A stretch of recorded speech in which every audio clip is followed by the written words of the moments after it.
سیدنا تمام بن عباس رضی اللہ تعالیٰ عنہ سے مروی ہے کہ جب لوگ نبی کریم صلی اللہ علیہ وسلم کے پاس آئے تو آپ صلی اللہ علیہ وآلہ وسلم نے فرمایا، کیا وجہ ہے کہ تم میرے پاس اس حال میں آئے ہو کہ تمہارے دانتوں پر میل کچیل اور زردی نظر آ رہی ہے؟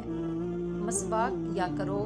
اگر امت پر مشقت ڈالنے کا خطرہ نہ ہوتا تو میں نے مسواک کو وضو کی طرح فرض کر دینا تھا۔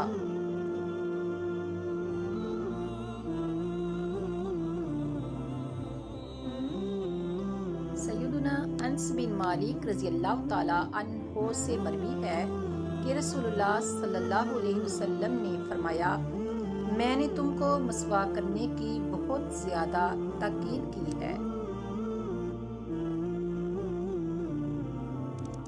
حضرت سیدنا ابو بکر صدیق رضی اللہ تعالیٰ عنہ سے مروی ہے کہ رسول اللہ صلی اللہ علیہ وسلم نے فرمایا، مسواک کرنا منہ کو پاک کرنے والا اور رب تعالیٰ کو راضی کرنے والا عمل ہے۔